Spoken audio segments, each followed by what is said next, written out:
Salut à tous, vous avez participé récemment au défi qui s'appelait Compteur d'Histoire et j'avais dit que j'y participerai, donc aujourd'hui c'est la vidéo qui sera sûrement une partie 1 sur une partie 2 qui arrivera prochainement de comment est-ce que je réalise l'illustration de ma participation à mon propre défi en retard, parce que comme c'est moi qui le lance, je peux être en retard, rien à foutre. Voilà, le truc est posé. Le compteur d'histoire que j'ai choisi c'est Brad Bird, donc si vous le connaissez pas, c'est celui qui a réalisé notamment Les Indestructibles, qui réalise je crois Les Indestructibles 2 qui va sortir l'année prochaine. Il a réalisé aussi Ratatouille, Le Géant de Fer, Tomorrowland, c'est-à-dire à la poursuite de demain en français, Mission Impossible 4, enfin bref, il a pas mal de trucs à son actif. Et j'aime particulièrement la façon qu'il a de raconter ses histoires, de créer ses personnages, enfin il y a quelque chose qui fait que j'aime beaucoup son travail. Je l'avais découvert dans le making-of des Indestructibles et c'est d'ailleurs pour ça que c'est un des making-of que je préfère au monde. Notamment pour cette phrase par exemple. Do it, man! Because this is gonna be so awesome if we get it right. C'est vraiment un artiste qui est super passionné, qui est à fond dans son truc. Mais on va passer au dessin maintenant parce que justement j'ai des choses à vous dire par rapport à ça. Et je vais fermer la porte, sinon on va entendre les voitures. Hier soir, j'ai passé environ 2 heures à travailler sur mon image parce que je savais déjà à peu près ce que je voulais avoir. Au départ, je voulais partir de cette image de référence pour arriver à faire les personnages autour de lui dans le cinéma. Donc déjà comme logiciel j'utilise TV Paint parce que je veux tester un petit peu comment je peux m'en sortir au niveau de la peinture avec les outils qui sont fournis à l'intérieur. J'ai enregistré mon dessin de deux façons différentes, d'abord avec ScreenFlow pour me permettre d'avoir tout l'écran et avec l'enregistreur de dessin qui est dans TV Paint pour me permettre d'enregistrer seulement l'écran de dessin. Ce qui peut être super cool pour faire les timelapses parce que comme ça on n'a pas toute l'interface, on peut zoomer etc. sans avoir besoin de recadrer tout ça en montage. J'ai donc ouvert un nouveau fichier, bon jusque là tout est normal, et j'ai placé ensuite mes références avec plusieurs images que j'ai mis autour de mon dessin pour pouvoir voir à quoi ça ressemble et réutiliser les éléments qui sont nécessaires.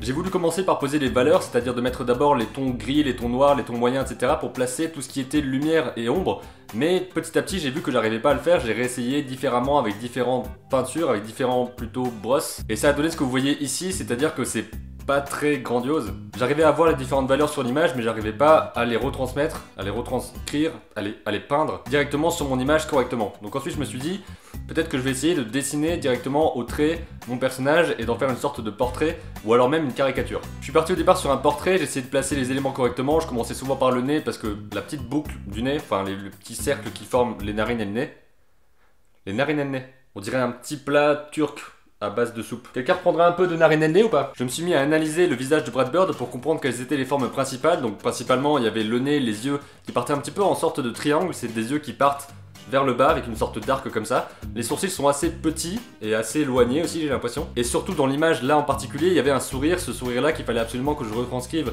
de la meilleure des manières justement pour avoir l'expression. Parce que l'expression elle est passée principalement par les yeux et par le sourire, pour avoir la même expression faciale qu'il avait sur la photo. Donc je me suis mis à dessiner ça en essayant de respecter les proportions, je me suis dit aussi qu'il avait un énorme front, enfin plutôt un crâne avec des cheveux mais qui commence un peu haut. Je crois que ça s'appelle une calvitie.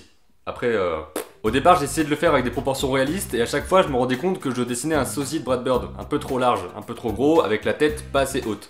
Donc c'était pas du tout lui. Petit à petit j'ai commencé à comprendre comment est-ce que je pouvais dessiner mieux ce personnage là, enfin cette personne mais qui devient un personnage quand on le dessine, enfin. Et petit à petit j'ai commencé à penser mais pourquoi est-ce que je pourrais pas en faire une caricature finalement, de déformer les traits. À ce moment là j'ai repensé aux vidéos que j'avais vues sur la chaîne de Proco, qui sont pas dessinées par Proco lui-même, mais qui sont faites par Kurt Jones. Je vous mets un lien dans la fiche et dans la description pour aller regarder ce qu'il fait. Donc en gros il explique comment faire des caricatures avec différentes célébrités qu'il dessine, et il explique à chaque fois qu'il faut bien analyser le visage de la personne, savoir quelles sont les proportions, où se trouve chaque élément par rapport à tel autre élément, et surtout ensuite qu'est-ce qu'on va déformer. Par exemple il dit que parfois il va plutôt déformer la mâchoire, parfois plutôt le nez, parfois plutôt le front, parfois plutôt les yeux, ça dépend des caractéristiques faciales de la personne. Et je me suis dit qu'avec Brad Bird ce qui serait intéressant c'est de déformer la bouche, donc de faire un trait vraiment très large, de lui mettre un énorme front, et avec le menton je savais pas trop si je le déformais vers le bas ou pas, parce que en faisant les proportions j'avais fait différentes lignes sur le visage directement de la photo, donc j'avais essayé de recopier sur la photo pour voir ce que ça rendait, parce qu'il y avait vraiment des formes qui se dégageaient, comme par exemple une sorte de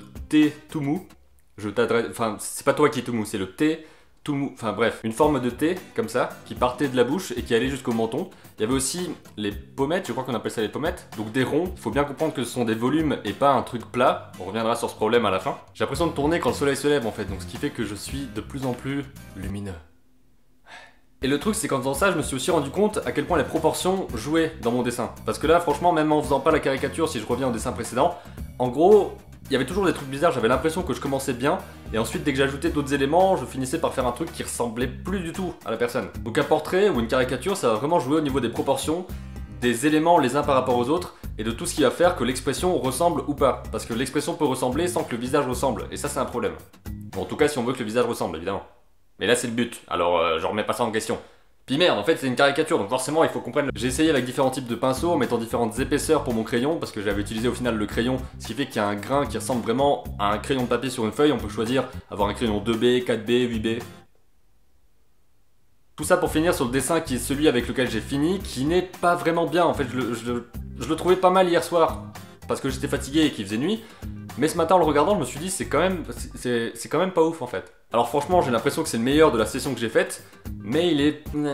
Parce qu'en gros les déformations sont bien faites éventuellement, le front pourrait être assez large, par contre le menton je l'ai fait trop petit, enfin je sais pas, il y a un truc que j'ai mal déformé, et surtout je pense qu'il y a un problème au niveau du placement des yeux, ce qui fait que même dans l'expression on dirait pas que c'est lui. A mon avis il faudrait que le visage soit beaucoup plus écrasé, comme ça, dans la largeur, éventuellement un peu plus étiré aussi dans la hauteur, mais il y a quelque chose qui devrait être refait. Et dans tous les cas je vais le refaire parce que même au niveau des volumes, au niveau des valeurs, c'est-à-dire au niveau des ombres, des lumières, etc., c'est quand même super plat. Alors que si on compare avec justement les dessins de Kurt Jones, évidemment je sais qu'on n'a pas du tout les mêmes niveaux, que le mec est un pro de ça et puis que c'est son métier, mais vous voyez bien que sur mon image, c'est tout plat, c'est tout bizarre, et sur ces images, il y a du volume, il se passe quelque chose, il y a des valeurs qui correspondent les unes avec les autres, et au niveau ombre et lumière, c'est vachement bien géré quand même. En tout cas je trouve, il y a peut-être des trucs à revoir, mais je trouve que c'est quand même vachement cool. Et à la fin j'avais juste testé en mettant vite fait de la couleur pour voir comment est-ce que je pouvais faire ressortir l'image. Mais quand le dessin est pas fini et qu'il est pas beau au départ, ça sert un petit peu à rien de le mettre en valeur avec un petit peu de mayonnaise au-dessus. Mayonnaise, cerise, chocolat, vous mettez ce que vous voulez, mais un petit truc pour... Tiens. Donc évidemment cette illustration n'est pas terminée, c'était simplement la première étape, essayer de trouver comment dessiner la personne et la caricaturer ou en faire simplement un portrait, parce qu'au départ c'était plus un portrait que je voulais faire plutôt qu'une caricature. Et après par rapport au thème du défi, il faut évidemment aussi que je mette des personnages qu'il a créés autour, des personnages dans ses histoires, donc le géant de fer, les indestructibles, peut-être placer aussi la ville de Tomorrowland derrière. Donc pour l'instant je me suis concentré sur le dessin de la personne, mais j'ai pas encore pensé en termes de composition. Au départ je voulais simplement le mettre dans le cinéma avec la même image référence que celle-ci, et rajouter les personnages assis, mais le géant de fer assis dans un ciné à 10 mètres de toi, ce serait peut-être pas évident de le voir en entier. Ou alors ce serait peut-être marrant de le voir assis mais de pas voir sa tête et juste de voir, je sais pas, ses jambes assises sur un petit fauteuil de cinéma. Ou alors je peux partir sur un truc un peu plus classique avec un portrait en format portrait. Brad Bird ici et les personnages en train de l'entourer ou de faire un truc ou j'en sais rien. Dans tous les cas vous avez bien compris qu'il y aura une partie 2 sur cette vidéo avec aussi une partie 2 sur les illustrations que j'avais faites avec les deux petits personnages, la composition pourrie, etc. Il y aura aussi d'autres choses qui arriveront par rapport à tout ça. Donc ça va se construire petit à petit, j'essaye de pas trop me mettre de pression là-dessus, mais il faut que je les avance dans tous les cas parce que je veux faire des vidéos dessus, et aussi pour avoir fait ces images là parce que j'ai envie de les faire simplement. Dans cette vidéo je voulais simplement vous dire comment est-ce que j'essaie de travailler sur un portrait, parce que c'est l'une des premières fois que je le fais. Je sais que la dernière fois que j'avais fait un portrait c'était plus ou moins au lycée, au collège, je sais plus, où j'avais fait un portrait de Joseph Gordon-Levitt que j'avais fait sur dessin comme ça, sur papier, et qui ensuite j'avais essayé de le peindre sur papier mais c'était tout pourri, donc je l'avais scanné avant pour faire cette image là. J'espère vraiment que je vais la retrouver pour pouvoir la mettre ici, parce que sinon j'ai l'air un peu con. Et déjà à l'époque il y avait des problèmes parce que c'était un peu déformé sur le papier, il était vachement trop haut, et j'avais ensuite écrasé un petit peu sur Photoshop pour avoir plus ou moins les proportions correctes. Plus ou moins. Et il y avait encore ce problème de platitude absolue. En tout cas j'espère que la vidéo vous a plu, n'hésitez pas à me dire si ça vous plaît de voir ce genre de vidéo où je parle de comment j'expérimente sur mes dessins. Voilà. Merci d'avoir regardé la vidéo jusqu'au bout, je vous dis à très bientôt pour une prochaine vidéo, et d'ici là comme d'habitude, créez vos images et racontez vos histoires.